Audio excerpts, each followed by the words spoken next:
अब कुछ हम जानकारी आपके सामने रखना चाहते हैं। आंकड़ों का हिसाब किताब रखना जरूरी है। राज्यसभा चुनाव जब भी होते हैं तो ज्यादातर लोगों को मालूम नहीं होता कि क्या हुआ, कैसे जीत हुई, क्या है ये। पहले 31 वोट से जीत होनी थी, अब 28 वोट का आंकड़ा कहां से आया, एक एक करके मैं सब सवालों को जवाब दूंगा। लेकिन सबसे पहले पहली जानकारी ग्राफिक के जरिए आपके सामने होगी और मैं इसे आपको समझाऊंगा अच्छे तरीके से। हरियाणा में राज्यसभा चुनाव का जो रिजल्ट है उससे आप देखिए, संजय भाटिया जो कि बीजेपी के कैंडिडेट थे। अब उससे पहली लाइन को देखिए, मैं एक बार समझाऊं आपको। जीत के लिए अब 31 नहीं, क्योंकि पहले अगर 90 विधायक विधानसभा में बैठे हुए थे और सभी पार्टिसिपेट करते, क्योंकि आईएनएलडी ने तो पहले ही मना कर दिया, कुछ वोट इनवैलिड हो गए।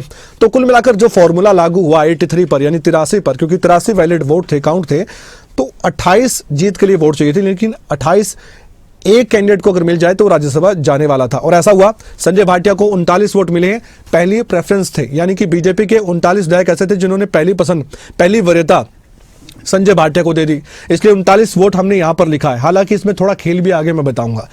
कांग्रेस पार्टी की जो उम्मीदवार है करमवीर बौद्ध, उनको पूरे 28 वोट कांग्रेस पार्टी के विधायकों ने दिए। आप ये कहेंगे कि 37 विधायक थे, कहां चले गए? तो कुछ वोट तो रद्द हो गए, इनवैलिड हो गए, तो आंकड़ा 33 का आ गया। 5 करोड़ से वोटिंग हो गई, 33 आंकड़ा था, 5 माइनस कर दीजिए तो 28 का हो गया। पॉइंट पर ही जीते हैं, मेरिट पर नहीं जीते हैं। खैर, जीत तो जीत है। अब सतीश नांदल को 27 वोट मिले, एक वोट के अंतर से जीत हार हुई है। एक वोट से हारे हैं सतीश नांदल, एक वोट से जीते हैं करमवीर बौद्ध। अब ये कैसे हुआ? 39 वोट जो मिले हैं संजय भाटिया को, क्योंकि 48 विधायक थे, एक वोट रद्द बीजेपी का हुआ, 47 हो गए हैं। अब ये माइनस प्लस करके आप देख लीजिए कितने रह गए हैं। फर्स्ट प्रेफरेंस सतीश नांदल को थी, 39 के बाद जितने विधायक 47 तक आते हैं, यानी कि 8 विधायक बीजेपी के ऐसे थे जिन्होंने पहली पसंद सतीश नांदल को बताया वोटिंग के जरिए। फिर ट्रांसफर भी तो होते हैं, 28 जीतने के लिए चाहिए होते हैं, मैं आगे भी बताऊंगा आपको कैसे होता है। 28 जीतने के लिए चाहिए थे, 28 अगर संजय भाटिया को मिल गए तो सरप्लस वोट, यानी कि उससे ज्यादा वोट थे, 39 तक का आंकड़ा था, तो 9 2 11, 11 प्लस 8 19 हो गया। 19 के बाद 3 निर्दलीय विधायकों का समर्थन पहले से था, क्योंकि उन्होंने कैंडिडेट बनाया सतीश नांदल को, बीजेपी का समर्थन प्राप्त था। अब यहां पर 5 क्रॉस वोटिंग हुई कांग्रेस पार्टी की, तब जाकर 27 का आंकड़ा बनता है। अब आपके समझ में आ गया होगा यह आंकड़े का खेल क्या है।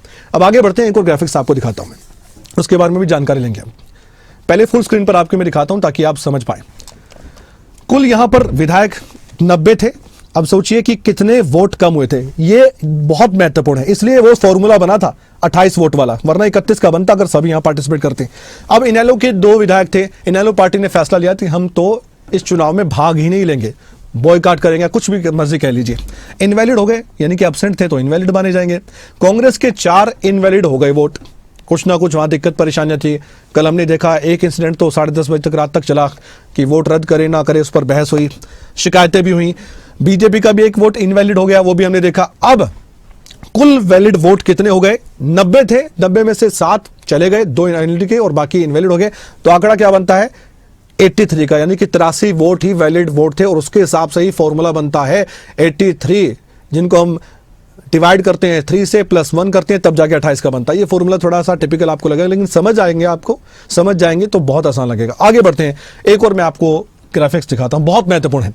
अब सवाल होता है कि सतीश नांदल को, जिनको लग रहा था कि कैसे वोट मिलेंगे, इतने वोट कैसे मिल गए? ये बहुत महत्वपूर्ण है, इसे समझ लीजिए आप। हरियाणा में राज्यसभा चुनाव का जो रिजल्ट आया, सतीश नांदल को 27 वोट कैसे मिले, ये आपके सामने है। अब देखिए, डायरेक्ट वोट का मतलब क्या है? 8 वोट में जो कह रहा हूं, ये बीजेपी के विधायकों ने पहली पसंद के तौर पर, पहली वरीयता के तौर पर, क्योंकि एक विधायक को यह हक होता है कि वो पहली पसंद, दूसरी पसंद, 3 कैंडिडेट हो तीसरी पसंद भी बता सकता है, लेकिन कांग्रेस पार्टी को तो क्यों पसंद बताएगा? अब इन्होंने क्या किया, पहली पसंद सतीश नांदल को बता दिया, जो 8 विधायकों की बात कर रहा हूं। पहली, मेरी बात पर गौर कीजिए तब समझ में आएगा। उन्होंने 8 विधायकों ने बता दिया कि पहली वरीयता, पहली पसंद हमारी सतीश नांदल है। डायरेक्ट चले गए वोट, 8 चले गए। अब आगे देखिए, डायरेक्ट वोट निर्दलीय विधायकों ने भी पहली पसंद बताया कि सतीश नांदल को हम चाहते हैं कि वो राज्यसभा जाएं, तो कितना आंकड़ा हो गया? 8 + 3 11 हो गया। अब क्रॉस वोटिंग हुई है 5 वोटों की। कांग्रेस के विधायक कह रहे थे कि हम तो सतीश नांदल को चाहते हैं, 5 विधायक थे उनके जिन्होंने क्रॉस वोटिंग की है, जो कांग्रेस पार्टी कह रही कि दगा दिया, गद्दारी की है, वही यही 5 विधायक। अब क्या हो गया? 16।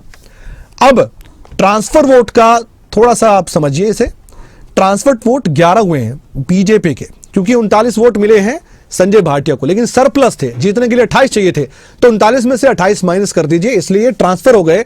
अब ये आंकड़ा जमा कर दीजिए आप, बीजेपी का इसमें देख लिया आप ट्रांसफर जो हुए हैं या जो डायरेक्ट मिले हैं वो आंकड़ा है आपके सामने। 19 प्लस 3 निर्दलीय 22 प्लस कांग्रेस के 5 क्रॉस वोटिंग, कितना हो गया 27। जितने लिखे थे चाहिए थे 28। समझ आ गया आपको? उम्मीद है आपको समझ आ गया होगा कि 27 वोट कैसे मिले। ये थोड़ा कंफ्यूजन था लोगों में कि इतने वोट कैसे मिल गए। ये पूरी स्ट्रेटेजिक तरीके से काम किया गया और बीजेपी कमाल चुनाव लड़ती है और ये करके दिखा दिया। हालांकि हार हुई है, लेकिन देखिए कैसे आंकड़े बने हैं और रद्द हुए हैं, कैसे हुए हैं वो विधायक जाने जिन्होंने गलती की है, या जानबूझकर की है या कैसे की है, ये चर्चा का विषय अलग बना हुआ है। लेकिन क्रॉस